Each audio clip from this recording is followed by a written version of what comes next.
Good morning on the West Coast and good afternoon on the East Coast. I'm John Yarrington, CEO of the Performance Driven Marketing Institute, a 501c6 not-for-profit trade association dedicated to protecting, promoting, and advancing the direct-to-consumer and direct response advertising industries. And on behalf of the entire PDMI family, it's my pleasure to welcome you back to another fun-filled and exciting episode of the PDMI Take 20. As a reminder, the PDMI Take 20 is a quick-hitting roundtable discussion led by industry experts on trending topics, all in 20 minutes or less. And today we'll be looking at advertising and marketing and the ever-changing entertainment industry. However, before we get started, let's do a little bit of housekeeping. If you'd like to ask a question, and we truly encourage you to do so, please use the questions tab located in your control panel.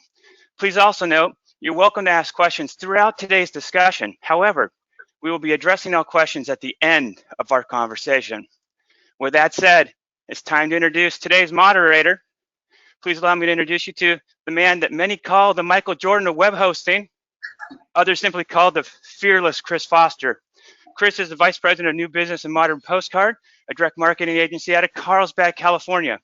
In addition to his day job, Chris teaches brand strategies at UCSD extension courses, and he happens to be the chairperson of the PDMI's Brand Response Council. As always, Chris, it's a pleasure to have you with us today. Thank you for your time, effort, and energy, and please take it away. Thank you so much. Really appreciate being here. I'm here with Dan Kelly. I'm here with Patricia. Patricia is not visible. She's getting some technical difficulties with the webcam, but we will press ahead because we want to hear what she has to say and listen to her insights as it relates to that's entertainment. So to set things up, the aftershocks of the COVID earthquake continue to ripple throughout many industries. We know that to be true. We know that with travel and with restaurants, but one major industry that was hit very hard is the movie theater business. I live in sunny San Diego, and one major theater, which was kind of the luxury theater experience called ArcLight Cinemas, they're out of business completely. And this is happening throughout the country. And so entertainment companies have adjusted and pivoted, especially last year. Many theatrical releases were postponed, and then also many were co-released, not only in the theater for the people who wanted to go, but also on the streaming devices. So Warner decided to recently co-launch major feature releases on HBO Max and in the theaters. And in fact, Godzilla vs. Kong, on the poster, it says in theaters and HBO Max, giving each platform equal billing. Disney is commingling content from the Marvel television series on Disney Plus to Marvel features. And so the entertainment industry right now, we believe, is poised for new marketing and distribution strategies like never before. When do you stream something? When do you set up a paywall? When do you bundle into a service? When should you have a pay-per-view? Move on. Or when is it just included in a subscription like Hamilton? Which content is best in theaters or consumed more naturally in a home environment? How does this affect marketing? So we're going to dive into this. And one case in point, if you Google movies 2021 in Google, in the Wayback Machine before COVID, you would only see movies in movie theaters as would pop up in your Google search. That's not true anymore. Movies 2021 are movies you can see anywhere. You can see them on Paramount, you can see them on the DC streaming service, you can see them on Amazon, you can see them on Netflix, Discovery, Disney Plus, or in an actual theater. So more than ever before, where we're going to see content is going to change, and this definitely impacts how we're going to market. So I'd like to open it up, and I think, Patricia, even though we can't see you, I'd like to hear your first thoughts. And introduce yourself and let everybody know kind of how you're seeing this changing landscape. Sure. Thank you, Chris. And thank you for having me here. And hello, Dan. I come from the Hispanic side, but my company recently, actually in bad timing, we closed a deal.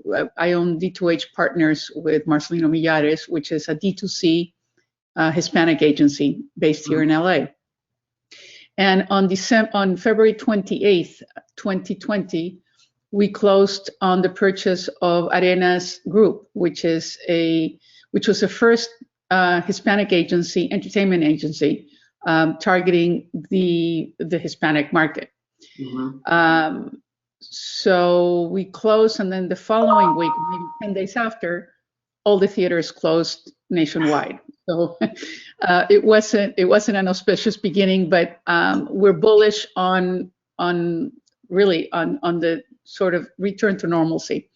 Mm-hmm. To your point, we're currently working with Disney on launching Cruella, Right. which is launching the same day on theaters and on Disney Plus. Okay. So this is a major push. Cruella had been postponed and postponed and postponed, but this is their first major theater release of the year. But they're hedging, and the way that they're hedging is Disney Plus, but they're giving it the importance it deserves. So I think we're in a transition mode from all stream to a combination, and I think everybody's sort of feeling their way into what the post-COVID world will look like. Like as you said, Pacific Theaters, which had the is it Starlight? No. Darklight. Yes. Darklight chain is out of business, but we don't think they are going to stay dark, because those cinemas anchor, for the most part, malls and anchor other businesses. So the malls are dependent upon that, the prime location. So I think for the most part, at some point, if not this year, next year, they will reopen under new ownership. Right. So, we just have to, I think, be a little patient and learn to navigate through the changing environment, as with most industry in the post-COVID era. We don't know what's out there. Interesting. It's so funny. I think that's actually very honest and just very simple and insightful, that we just don't know. And the fact that, businesses and the tangential businesses besides the entertainment industry, the agencies, the marketing groups, the PR firms, all the folks that support that machinery, as you said, feeling their way through, I think that's perfect. We actually went to an actual movie theater this past weekend, and the AMC theaters, and it was probably about, maybe 10 people, maybe 8 to 10 people. Oh, wow. The seats were pre-assigned that you bought online, multiple spaces between them, and they only had one showing. It was a 12:45 show. So really contained and really limited, but we still had an experience. We still walked into the theater, we still sat down, and Dan, you had mentioned that before we called, about that sense of experience. Yeah, they're definitely, that's what it is. The going to the theater is more than just watching the content, right? It's the opportunity to, interact with folks, be outside, go to the show, and, inside the theater, you smell the kernels popping, and, you get the oohs and the ahs from the crowd, things like that. So there is definitely a socialization to going to the theater that, in all of this it's going to be the fans that dictate really how do we move forward. And there are plenty of folks that are really looking forward to and itching to get back to that theater. Will there be a fall off for a little while? Yes, but I think the studios themselves, and we work with several of them, they're all partners. And over this past year, the straight to home, well, that works well for us because we're in the home. We're Right. in the home, and we're, in many ways, the platform to help deliver those, those films to a household outside of one of the new apps right now. But when it comes to pay-per-view and that window kind of changing, we get to obviously interact there. But we definitely see and feel that, our studio partners and production partners, they're itching to be back in theater. they're really looking forward to being able to provide that experience on the big screen with the phenomenal surround sound. And now, yes, you can definitely have that at your house, but nothing will replace, that theater-like system that you're going to get at a movie theater. And I think, a lot of people have been home enough. People want to get out. They want to get out. Let's go to the movies. And it really is. It's something you could do, whether, yourself, it's obviously, a date, a family. It's a great experience, and it will return. And I think that's an interesting, that sense of optimism where we all as a people are generally social. What I wonder though is the definition of a movie, right? And how that's actually going to change. Maybe it's more like you go to the movies rather than watching a movie, because a movie itself now becomes a piece of content that is some kind of length, and you can watch it some kind of device or some environment. Whereas going to the movies then becomes that experience and that theatrical experience. So even maybe more so than the content, I'm curious as to entertainment businesses marketing and promoting their films and their content as the experience to see in the actual movie theater. Patricia, do you think that that's going to be a way in which they angle the promotion of new movies coming out? I think I'd like to think that yes, that you're correct, because it is a whole different experience to enjoy the communal sense of wonder that you have when you see a Star Wars. I think all of us can remember that. Just, we've got 2 big budget musicals coming out, In the Heights and West Side Story. And those are prime movie-going experiences, to your point. I think people sort of that common feeling, and even, for example, in a comedy, when you hear somebody laugh, you tend to laugh more. You tend to enjoy it differently. So that sense of community, yes, I mean, you can get it at home, but it is certainly not the same feeling. And not all of us have the surround sound and the 78-inch screen or the 80-inch screen that really sort of allows for a better movie experience. But so I think that yes, I think we as marketers, including the studios, need to do a better job of promoting that sense of community and that sense of specialness that a theater brings, as opposed to what you said, watching a movie at home. Right. What's interesting is that is actually a way to go, because I did see the trailers for both In the Heights and West Side Story.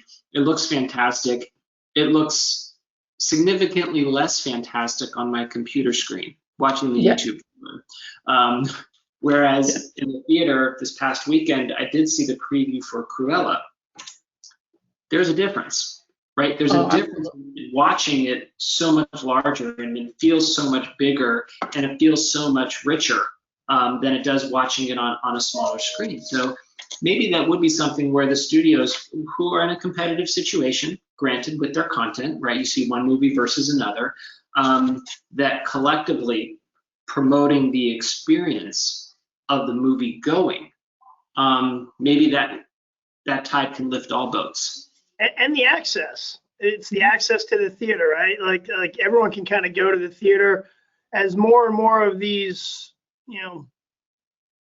production companies now have an OTT vehicle that's siloed off, and you have to, perhaps buy into that, as opposed to just being able to go and, once every few weeks or something, every couple months, you can go check out a movie, regardless of which one of those.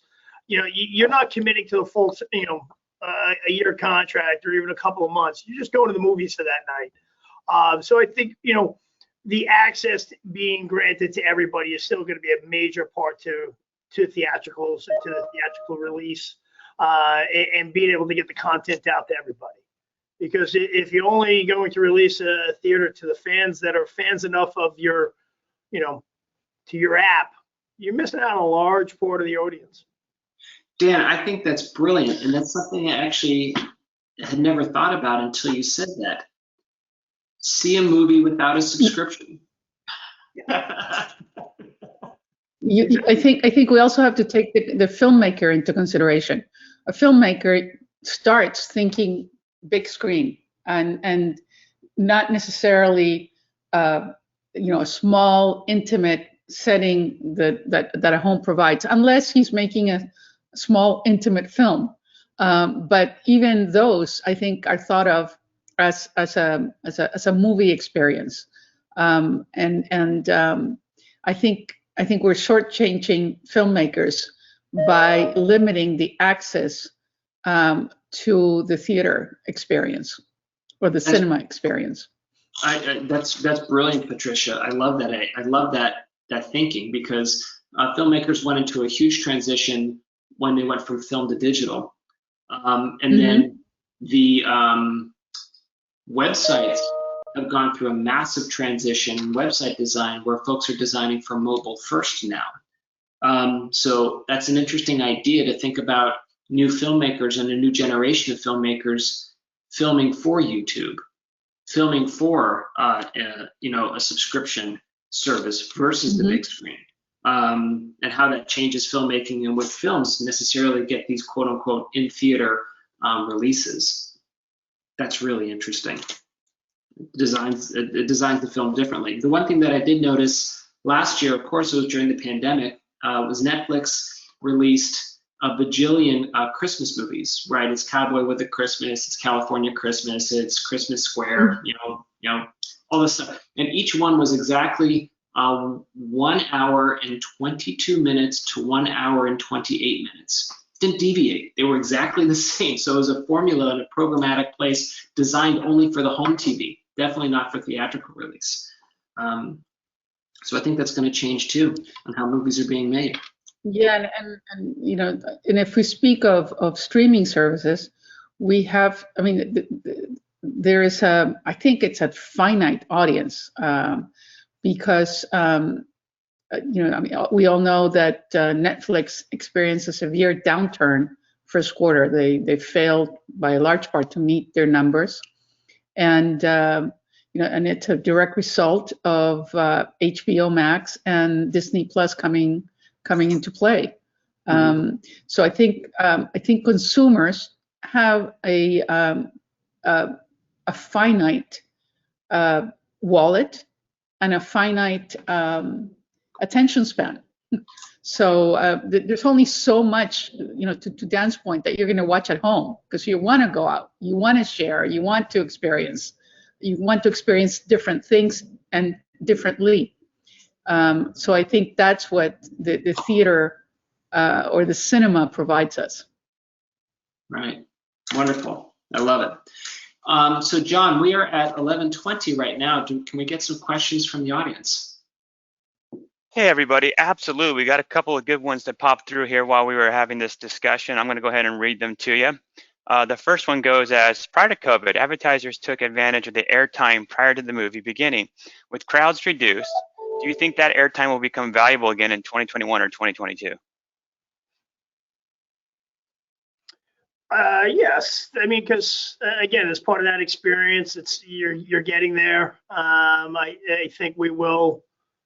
You're going to see a little bit more return to normal, and the theaters, whether it's you're getting there to have your meal, or in a lot of theaters out here, I know the favorite one that we have.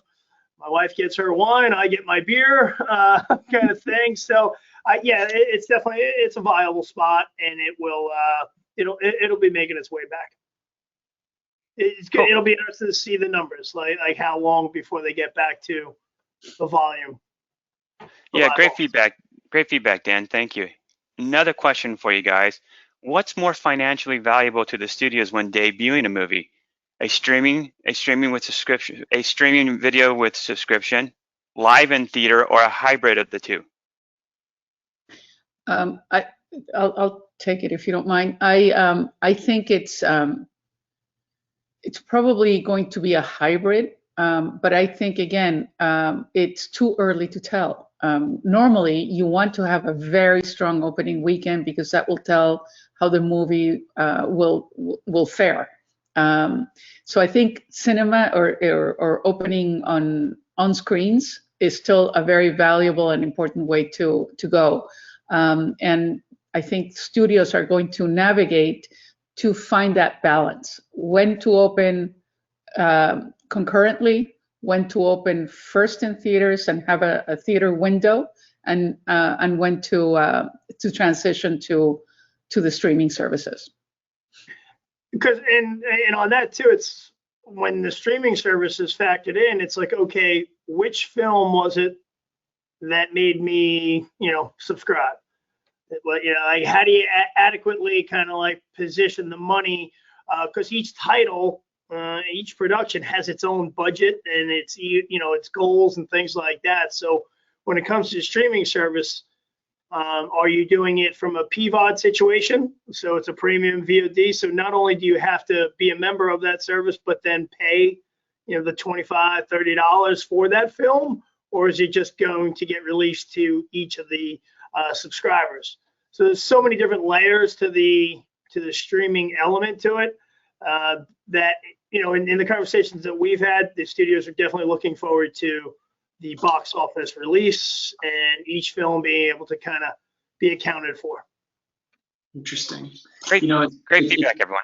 Yeah, it's wonderful. And the idea, in moving forward, it's almost like a long tail business model for these films, right? There's, like Patricia said, there's the push of the opening weekend. And then Dan said, if you can have some of these folks be prime movers to new subscriptions, but then there's the long tail after that. How many folks fall in and watch that content, on those subscription services, because they're going to have all the data. It's fascinating. All right, well, I think you guys have touched a little bit on this next question, but I'm going to ask it anyways because I think you can dive a little deeper on it. Are there major audience development issues, brand exposure issues, or revenue issues for studios when they release their films on streaming versus releasing their films on theater or in theater? You mean in terms of, for example, product placement, that sort of thing? Well, it kind of seems to me they're asking, like, on an audience development standpoint, I think movies can be contagious. Hey, did you see it? Have you seen it? I saw it. You guys touched on it being Absolutely. Absolutely. Yeah, I think the communal feeling is lost if it's on streaming. You don't get that word of mouth. Right. And back to our earlier point about the access, can you? Hey, did you watch such and such on streaming? Oh no, I don't have that service. Or as opposed to, we're going to the theater next weekend. So there will be a little bit of that. So I think the audience that does get exposed to the film, there could be an impact there. And then who are they targeting marketing wise as well? It's so funny, Patricia, you had that concept of word of mouth where it really brought back a memory of when we went to go see the last big Avengers movie in the theater, and we saw the earlier show crowd leave. And the excitement and the danger and the enthusiasm just gets you so excited to see that movie. Or you see them coming out of another movie, you're like, hey, maybe that's an interesting movie that I want to go see. You're right, when you're in your home, you might Facebook it. You might say, this was awesome. You might put it on Twitter, but definitely doesn't have the same impact. Mm-hmm. Absolutely. Let's do one more quickie here. Is there a big difference when releasing a movie online or digitally or virtually via pay-per-view versus picking a streaming device?